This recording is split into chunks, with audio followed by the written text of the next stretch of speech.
जज्जर अनाज मंडी में इस वक्त हम मौजूद हैं और भूपेंद्र सिंह हुड्डा यहाँ पे आए हुए हैं और कॉन्फ्रेंस कर रहे हैं, लेकिन शायद कुर्सी है नहीं पत्रकारों के लिए भी, लेकिन अब प्रेस कॉन्फ्रेंस की बजाय जो आम कांग्रेसी हैं उनसे जानने की कोशिश है वो करेंगे। प्रधान जी, भूपेंद्र सिंह हुड्डा यहाँ पे आए हुए हैं किसानों की समस्या जानने के लिए, और कांग्रेस ये दावा भी कर रही है कि जो भूपेंद्र हुड्डा सरकार में किसानों के लिए हमने किया वो भाजपा में वो हो नहीं पाया। लेकिन भाजपा साथ साथ ये भी कहती है कि कांग्रेस राज में 2-2 रुपये के चेक हैं वो किसानों को दिए गए, कांग्रेस सिर्फ राजनीति कर रही है। आप कैसे देख रहे हैं? क्या कांग्रेस किसान हितैषी है या बीजेपी किसान हितैषी है? क्या फ़र्क मानते हैं आप?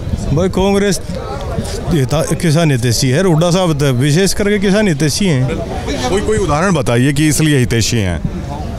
चाहे कोई बरसात में जो है ना नुकसान होया हो, खेतों की गिरदावरी हो, मुआवजा की कोई बात हो, कोई बैंक का लोन की ब्याज माफ़ी हो, हुड्डा साहब ने सब काम किए किसानों को। चाहे नदी नाला में नहर में पानी की बात हो, सब काम किए हुड्डा साहब ने। अच्छा, ये सत्यपाल मलिक का भी मामला चला हुआ है। सत्यपाल मलिक के मामले को कैसे देख रहे हैं, जो उन्होंने आरोप लगाए भाजपा पर? मलिक साहब सच्चाई से पेश आ रहे हैं, उनकी बात इग्नोर की जा रही है, सुनाई होनी चाहिए उनकी बात की, सच्चाई उनकी बात में। कितने आश्वस्त हैं अब की बार हुड्डा सरकार को लेकर आप लोग कांग्रेस से? कितने जोश में दिखाई दे रहे हैं? हम तो पूरा जोश में भाई प्रवीण जी, जल्दी ये चुनाव आने वाले हैं और हुड्डा सरकार बनने वाली है। ठीक है, हुड्डा सरकार को लेकर अब की बार कांग्रेसी कितने आश्वस्त हैं? 100%। किसान का मुद्दा चला हुआ है, अब रेसलर्स हैं वो भी धरने पर बैठे हुए हैं, और अभी हाल में ही सत्यपाल मलिक ने भी आरोप लगाया बीजेपी पर। धरने पर कौन नहीं बैठा है? इन्होंने सब धरने पर बैठा दिए, काम दाम छोड़कर सब। कोई रोड पर जाम कर रहा है, कोई आंगनबाड़ी का लो, चाहे पहलवानों का लो, चाहे टीचरों का लो, किसी का भी लो, सब तो धरने पर है। ये तो रोड़ा कर सकते हैं, कांग्रेस के दुकान का माल ही अब तक बेचे जा रहे हैं, अपना कुछ नहीं बता रहे हैं। किस आधार पर कांग्रेसियों को लगता है कि अब की बार हुड्डा सरकार है तीसरी बार? 10 साल का कार्य है सर हुड्डा साहब की सरकार का, जो 10 साल काम किया था उसके आधार पर ही है। इनके भी कुछ बताइए, कुछ उपलब्धियां बताइए सर। कोई एक हो तो बताए ना, किसान का हो, कर्मचारी का हो, नहर का हो, खेत का हो, जो भी हो, हर चीज़ की सुनवाई थी, जाके खड़े होकर बोल सकते थे। इनके लिए बोल दिया तो सत्यपाल मलिक वाला हाल है, उठाओ और CBI को डाल दो, जो कोई क्वेश्चन कर देगा। दरोगा साहब, क्या अब की बार हुड्डा सरकार तीसरी बार क्या होने वाली है, और अगर होने वाली है तो ऐसा कौन सा रीज़न है जो जनता अब की बार कांग्रेस की तरफ है वो आएगी? पक्का हुड्डा सरकार, कांग्रेस सरकार आएगी कन्फर्म। पिछली बार ही आ जाती, वो तो कुछ टिकटों में वितरण में दिक्कत आ गई थी। अब किसान है, इसको कहीं कितनी भारी मार पड़ रही है ना, तो स्पेशल गिरदावरी हुई टाइम के ऊपर, और अब ये उठान नहीं हो रहा है गेहूँ का, सरसों का, लोग परेशान है। हुड्डा साहब के टाइम में साथ के साथ उठान हो जाता था और लोग परेशान नहीं होते थे, पैसे आ जाते थे किसान के एकदम।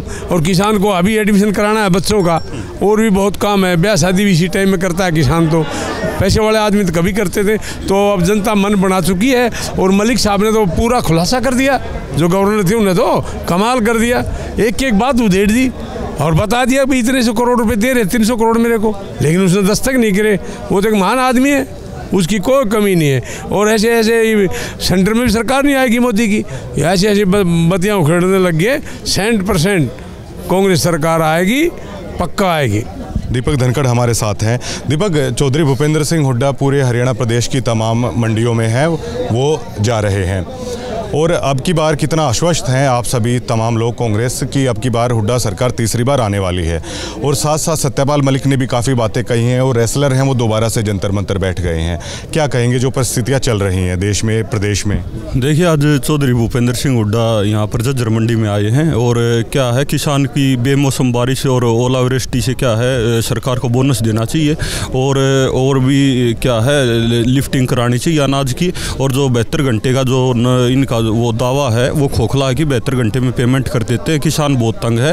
और जो सत्यपाल मलिक जी ने, जो पूर्व गवर्नर है, उन्होंने जो बात की वो बिल्कुल ठीक बात वो कह रहे हैं, और एक बात का वो खुलासा कर रहे हैं कि इतनी जो नफरी है वो आप देखोगे कि रोड से कैसे गई। जब उन्होंने प्लेन की मांग की तो प्लेन क्यों नहीं दिए गए? तो ये बात सवाल खड़ा करती है कि हमारे जो 44 जवान पुलवामा में जो शहादत हो गई थी उनकी, और जो लिंक रोड रोड थे वहाँ पर क्या है पुलिस की सिक्योरिटी भी नहीं थी। तो ऐसे जो फोर्स है ऐसे कभी भी मूव नहीं करती। इसमें क्या है इसकी जांच होनी चाहिए, उच्च स्तरीय जांच होनी चाहिए। इसके बजाय क्या है सत्यपाल मलिक जी के ऊपर ही जांच बिठा दी गई। हम सब भी क्या है सत्यपाल मलिक जी के साथ हैं और आने वाले 2024 में उनको क्या है इस मोदी सरकार को जनता आईना दिखाएगी। और रही जो हमारे जो खिलाड़ी हैं जो जंतर मंतर पर बैठे हैं उनका क्या है वो पहले भी बैठे थे और उन्होंने मांग की थी। और जो हमारा जो खेल मंत्री है या अनुराग ठाकुर इनके साथ बातचीत हो गई, उन्होंने आश्वासन दिया था।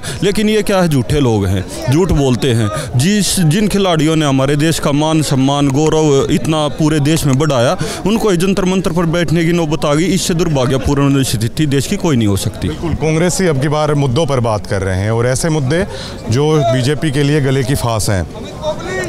पिंटू प्रधान है कबलाना। प्रधान जी अब की बार हुड्डा सरकार क्यों ऐसा आप बोलते हैं? अब की बार हुड्डा सरकार आपने अभी भी बोला, क्यों माना जाए कि अब की बार हुड्डा सरकार? अब की बार नहीं माना जाए कि बीजेपी की सरकार ने हर वर्ग लेके मजदूर से बड़े छोटे व्यापारी तक सब कुछ परेशान है इस बीजेपी सरकार पर। जिस उम्मीद से लोगों ने इनको वोट दिया था वो उस किसी भी बात पे ये खरे नहीं उतरे, किसी बात पे भी। और जो हुड्डा साहब ने जो वादे करे और जो काम करे, आज लोग उन वादों ने उन कामों ने याद कर हुड्डा साहब को यूँ कहें भाई हुड्डा ही सरकार बढ़िया थी। आप सिर्फ ये कहते हैं कि किए, बताइए क्या किया हुड्डा साहब ने सबसे पहले तो भाई जमींदारों को ऊपर उठाया, हर वर्ग को ऊपर उठाने का काम किया हुड्डा साहब ने। और नौकरी पैसा भी खूब दिया, बच्चों को रोजगार भी दिया। और भाई हर फील्ड में हुड्डा साहब ने काम करे हैं।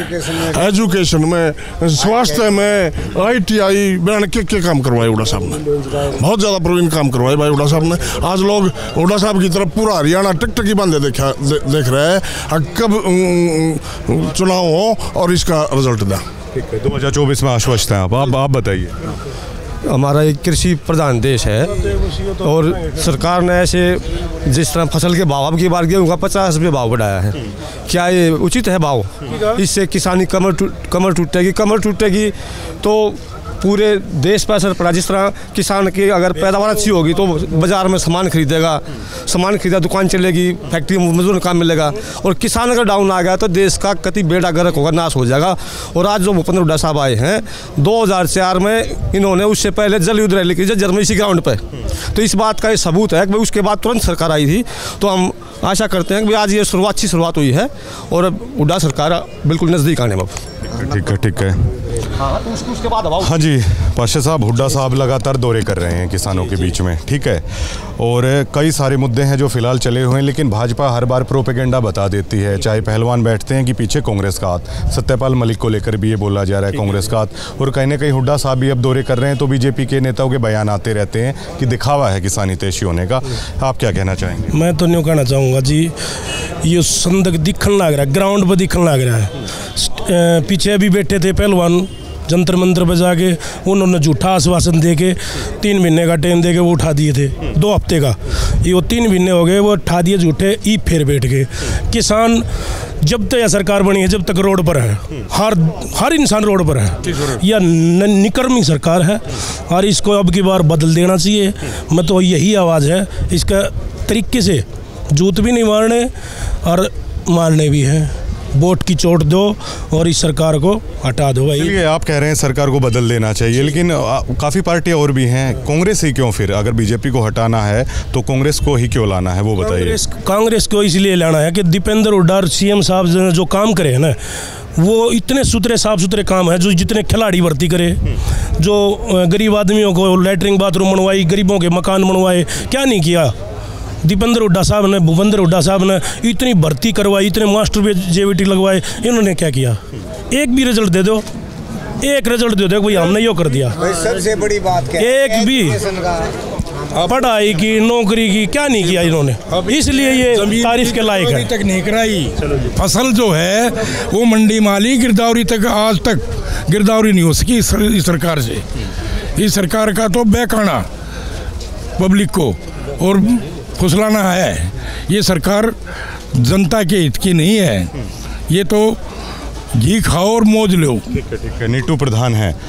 प्रधान जी, हुड्डा साहब आज आ गए और आपने भी बड़ी गर्मजोशी से स्वागत किया और हुड्डा साहब भी आपको देखकर आज मुस्कुराए, ठीक है।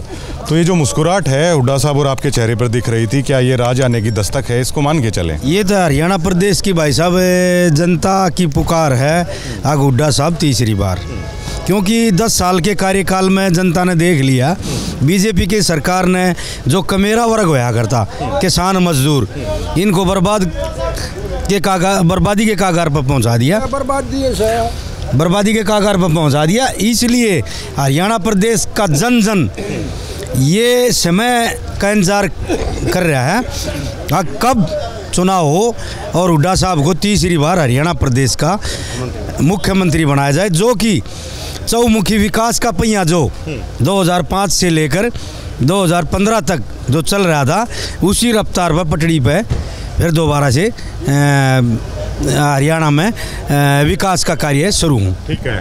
रोहतक लोकसभा क्या निकाल लेगी कांग्रेस अब की बार? निकाल लेगी नहीं, दूसरा इत्तेमाम जब्त होगी। दीपेंद्र के मुकाबले में कोई आ जाए वो तो नज़दीक ही नहीं पहुंचेगा। तो पिछली बार क्या हो गया था? पिछली बार थोड़ा सा जो ना लोगों को गलतफहमियाँ हो गई थी।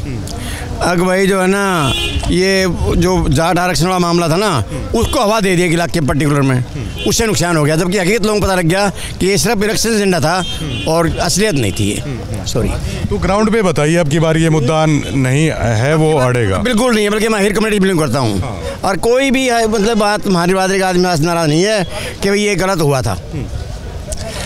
ये तो उन्होंने इलेक्शन के टाइम पर प्रोपेगेंडा चला दिया, वीडियो चला दी, लोगों को भड़का दिया। असल में तो जो है ना वोट का मामला था वो। क्या गठबंधन की जरूरत पड़ेगी कांग्रेस को? कोई जरूरत नहीं पड़ती, कोई जरूरत नहीं। गठबंधन तो है क्या, गठबंधन है क्या? एक सीट तो जेजेपी की नहीं आएगी, आपका खाता नहीं खुला, जमानत नहीं बचेगी, फिर क्या जरूरत रहेगी? और कोई है ही नहीं। का नाम आपने लिया नहीं? इनेलो तो आज के दिन भी नहीं है, आज भी नहीं है। लोगों के बात में आ जाते हैं जितने आ रहा हूँ। अब सिंह चौटाला के साथ चल रहे हैं इतने तो आदमी बात में आ जाते हैं। आप जैसे आम लोगों के साथ नहीं आते हो तो बताओ। जंग अभी जारी है, सम्मान अभी बाकी है, किसानों पे हुए अत्याचारों का हिसाब अभी बाकी है। भाई सबसे पहली लड़ाई हो जाती है रोहतक लोकसभा की। देखिए ठीक है, रोहतक लोकसभा अगर आप जीत लेते हो तो इसमें यकीनन जो मुख्य असेंबली चुनाव में आप हैवी हो जाओगे। अगर रोहतक लोकसभा नहीं निकाल पाते हो फिर भगदड़ भी मचेगी कांग्रेस में। आप ईमानदारी से बताइएगा कितने आश्वस्त हैं रोहतक लोकसभा के लिए? पूरे शोर हैं भाई साहब। जो बीजेपी राजनीति करती है ना वो आपस में फूट डालो की राजनीति करती है। वो लोगों को समझ में आ चुका है। पुलवामा हमले का सच लोगों के सामने आ चुका है और धीरे धीरे जो भी ये चाहे अपना ये जाट आरक्षण आंदोलन लगा लो, इसकी सच्चाई लोगों के सामने आ चुकी है। ऐसा शरीफ, ईमानदार और लोगों से मिलनसार आदमी आपको इस दुनिया में, इस धरती पे नहीं मिलेगा। मेरा एक सवाल है, प्रोफेसर वीरेंद्र अभी आए हुए थे और इनकी भी सुखबगाहट होती है, इनकी एक वीडियो वायरल हुई थी उस वक्त है, तो अगर दोबारा से अगर साथ चलेंगे तो लोग तो देखते हैं ना इन चीज़ों को। ये साहब मैं एक चीज़ आपको बता देता हूँ, ये सभी प्रोपगंडा हैं। नहीं ये सब प्रोपगंडे हैं, ये सभी प्रोपगंडे हैं, वो लोगों के सामने आ रहे हैं। इनके अगर इनका इतना भर भी वो होता तो आज क्या हुड्डा साहब साथ रखते?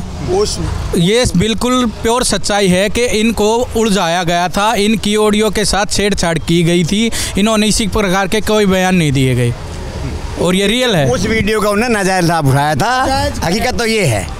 उस वीडियो का तो बहाना करके वोट ले गए। आप प्रोफेसर वीरेंद्र साथ घूमेंगे तो गोहाना रैली में बड़ा नुकसान हुआ था, ये किसी से छुपा नहीं। जी प्रोफेसर वीरेंद्र अगर साथ घूमेंगे तो क्या आपको नहीं लगता उस मुद्दे को फिर से हवा मिलेगी? गोहाना रैली में तो इसका नतीजा आप लोग भुगत चुके हैं। ऐसा है प्रवीण जी, ये जो राजनीति पार्टियां हैं ये कदावर नेताओं के ऊपर आरोप प्रत्यारोप लगाने का प्रयास करते हैं और अपने आप को ऊपर उठा करके जनता के सामने अपने फेस को लाने का काम करते हैं। परंतु मेरा ऐसा मानना है, क्योंकि चौधरी भूपेंद्र सिंह हुड्डा के साथ प्रोफेसर हर वक्त सुख दुख में हमेशा जनता के हितों के लिए उनके साथ रहे हैं। एक टाइम तो उनको इस रूप में भी हर आंदोलन में देखा जाता था कि भाई चौधरी वीरेंद्र, प्रोफेसर वीरेंद्र हनुमान का रूप लेकर के है ना समझौते का करवा करके और आम आंदोलन को जो है ना वो उस पटल पे लेकर आते थे कि शांति और सामान्य का माहौल हो। तो मेरा ये मानना है, जो आपने सवाल किया, ऐसा बिल्कुल जनता अब इनको समझ चुकी है। ऐसा बिल्कुल नहीं होगा कि प्रोफेसर के आने से किसी बात का राजनीति हुड्डा साहब को नुकसान उठाना पड़ेगा। ठीक है, दीपक धनखड़ भी है, मैं इनसे भी पूछ लेता हूँ। कठिन सवाल है, प्रोफेसर वीरेंद्र साथ में घूम रहे हैं। गोहाना रैली में इनको लेकर बड़ी नाराज़ हुई थी प्रदेश की जनता। एक आरक्षण के वक्त पे जो एक ऑडियो है वायरल हुआ था। दीपक धनखड़ क्या मानते हैं, क्या प्रोफेसर वीरेंद्र साथ में चलेंगे तो क्या इससे दोबारा नुकसान नहीं होगा पार्टी को? कठिन सवाल है लेकिन आपको बताना पड़ेगा। देखिए, राजनीति में सब ज़्यादा से ज़्यादा अपने साथ जोड़ते हैं और ये कभी से ही कांग्रेस के साथ हैं। और जो आप गोहाना रैली की बात कर रहे हो, ऐसे तो अफवाहें चलती ही रहती हैं। रोहतक लोकसभा कितनी मजबूत है दीपक, क्या मानते हैं? रोहतक लोकसभा कितनी मजबूत है? रोहतक लोकसभा देखो पूरी तरह बहुत मजबूत है, और मजबूत पिछली बार भी बहुत मजबूत थी। लेकिन क्या है, हेरा फेरी करके इस बीजेपी सरकार ने वो बेल्ट पेपरा में ज़बरदस्ती चौधरी दीपेंद्र सिंह हुड्डा हराए थे। उनका क्या है खामियाजा इन विधानसभा चुनाव में देखने को मिला और बिल्कुल मजबूत है। भूपेंद्र सिंह हुड्डा अब की बार पूरा ऐलान कर चुके हैं, जो मतलब जीतने वाले उम्मीदवार होंगे ना, अब की बार उन्हें टिकट दी जाएगी। कितना पॉजिटिव मानते हैं इस तरह के बयानों को पार्टी के लिए? देखिए, चौधरी भूपेंद्र सिंह हुड्डा जो अपनी बात कह देते हैं उस पर अडिग रहते हैं। ये पूरा हरियाणा को पता है। जब 2005 में सरकार बनी थी तो इन्होंने कहा था कि सारे किसान के 36 बिरादरी के मैं बिजली बिल माफ़ करूंगा। तो जब ये कुर्सी पे बैठे तो 1600 करोड़ का बिजली बिल माफ़ कर दिया। तो अब इन्होंने कहा है कि भाई कोई भी अपनी पक्की ना माने, मैं भाई उसको जो जिताऊ कैंडिडेट है जिसको लोग पसंद करते होंगे उसको टिकट दूंगा, और ये अपनी बात के धनी है। शुक्रिया, धन्यवाद। तो आइए, आप तो राहुल गांधी के साथ यात्रा में चल चुके हैं। तो ये दिनेश फौजी भाई हैं और इनका वो वीडियो वायरल हुआ था राहुल गांधी के साथ। थोड़ा सा बताइए आप, राहुल गांधी की तो आप तो बड़े फैन हैं उनके, पूरे देश भर ने देखा, उनकी सदस्यता है वो भाजपा ने छीन ली। कितना दुख हुआ आपको? वही बात है, यह एक षड्यंत्र है। इसके कारण कल देखा होगा 2 दिन पहले राज्यपाल को भी वो कर दिया इन्होंने। बहुत बड़ा वो चल रहा है देश में, जो आपने पता ही है कि पूरा देश ने पता है इसके बारे में। बदलाव होगा आपकी बार सरकार में? मुख्यमंत्री चौधरी भूपेंद्र सिंह हुड्डा आएगा, इससे कोई दो राय नहीं। ठीक है। तो हुड्डा साहब आए हुए थे और ये तमाम कांग्रेसी नेता थे, स्थानीय कार्यकर्ता थे, उनसे मैंने आपकी बात कराई है। तो अब की बार कई मुद्दों को लेकर कांग्रेस है वो बेहद हैवी है। जैसे किसानों का मुद्दा हो जाता है, फिर सत्यपाल मलिक ने तो बिल्कुल ये कहें कि भाजपा की बखिया उधेड़ के रखी हैं, हर दिन कोई ना कोई बयान वो दे रहे हैं। कल से जो पहलवान हैं वो भी बैठ चुके हैं और सरकार के खिलाफ उन्होंने भी मोर्चा खोल दिया है। तो पहली बार ऐसा लग रहा है कि भाजपा राष्ट्रीय स्तर की राजनीति से लेके हरियाणा प्रदेश स्तर की राजनीति तक है वो दबाव तो जरूर कम से कम उन पे होगा। शुक्रिया।